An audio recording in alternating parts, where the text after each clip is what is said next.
Dentro desse processo de identificação da planta, conhecendo as estruturas macroscópicas, as estruturas microscópicas, nós também temos umas estruturas que são substâncias ergásticas. São substâncias orgânicas e inorgânicas produzidas pela planta ou são excreções que ela armazena num determinado órgão da planta. Nós podemos utilizar esse tipo de estrutura para descobrirmos e cientificarmos qual a planta que estamos trabalhando. Estas substâncias ergásticas, que são substâncias orgânicas e inorgânicas, resultado do metabolismo celular, elas não fazem parte da estrutura da célula. Ela está armazenada no interior desta célula. É um produto para reserva, né? Ou seja, num determinado momento em que a planta precisa dessa substância, ela volta com essa substância para o meio líquido e ele é ressolubilizado no processo. Desta forma, ele ajuda na sua osmorregulação, ou seja, se ela está precisando de um produto, por exemplo, amido, lipídio, proteína, algum cristal, cristais de oxalato de cálcio, carbonato de cálcio, tudo isso fazem parte dessas substâncias ergásticas. Bem, aqui nós conseguimos enxergar algumas dessas substâncias, né? Sabemos que as principais dessas substâncias são a celulose, amido, os corpos proteicos, né? Lipídios, sais orgânicos e inorgânicos, como eu acabei de falar, e também minerais na forma de cristais, né? Então nós temos aqui, olha, um exemplo de um cristal prismático. Esse cristal prismático é a forma com que essa substância ela é cristalizada. Vou mostrar para vocês aqui também a drusa. A drusa é uma estrutura mais ou menos esférica e com muitas pontas na sua superfície. Inclusive, no exercício no sistema, existe um desses exercícios, melhor falando, um dos exercícios no sistema, ele pede para se identificar a forma de uma drusa. Olhando para aqui, agora você já tem uma forma mais fácil de resolver esse problema. Bem, nós temos também ráfides, né? As ráfides, se nós olharmos aqui, a gente parece ser um tronco, né? Mas as ráfides não. As ráfides são em forma de agulhas. São pequenas agulhas, na realidade, uma grande quantidade de pequenas agulhas que estão ali presentes num conjunto. E num determinado momento, a planta libera essas agulhas para o sistema. Outra característica bastante importante são essas areias cristalinas, né? Elas não chegam a formar um cristal único, mas elas ficam em pequenas cristalizações dispersas em toda a célula. Aqui, uma das mais conhecidas, que é o amido, que tem essa característica clara, né?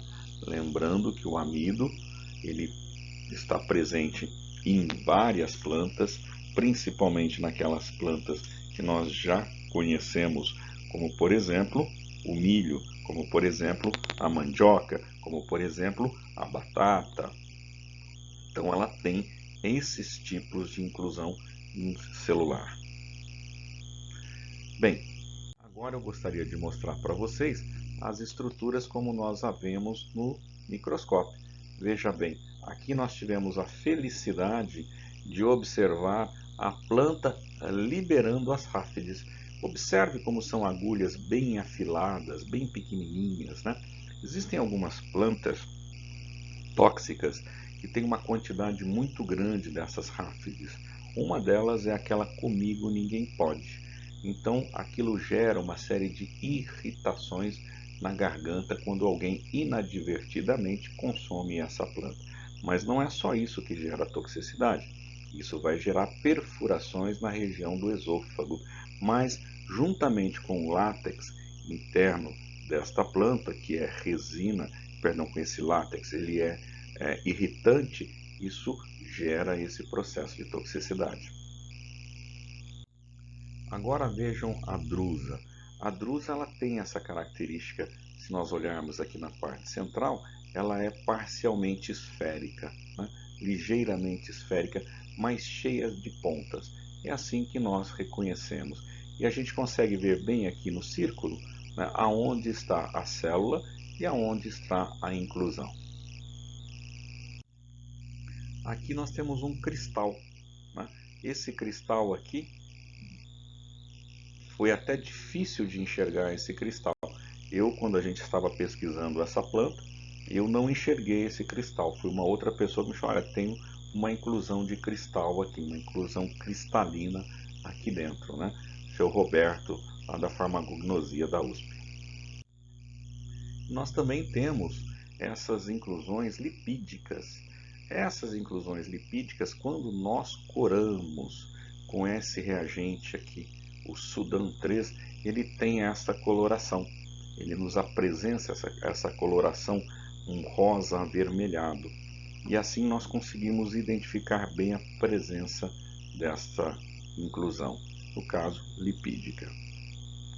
Também nós podemos utilizar esse mesmo corante, o Sudan 3, para identificar os óleos essenciais que estão presentes lá na glândula do tricoma. Aquele tricoma glandular que tem óleos na sua estrutura, na cabeça secretora, nós utilizamos também para isso. Apresento para vocês agora a bibliografia que nós usamos para a elaboração desses 3 vídeos, onde nós concluímos a parte da morfologia interna da planta. É claro, nós estamos vendo uma parte bem importante para a identificação das plantas, mas a bibliografia bastante importante nós temos também na nossa biblioteca digital da Unip. Gostaria de agradecê-los por assistir esse vídeo e também dizer que no momento da nossa aula, ou seja, no dia da nossa aula, eu estarei presente de forma virtual, claro, né, devido a esse momento que nós estamos vivendo, de forma remota, eu estarei presente lá, onde vocês podem interagir fazendo perguntas pelo chat. Depois nós abriremos também uma videoconferência onde nós poderemos falar melhor sobre esses assuntos. Agradeço a todos, muito obrigado, até mais.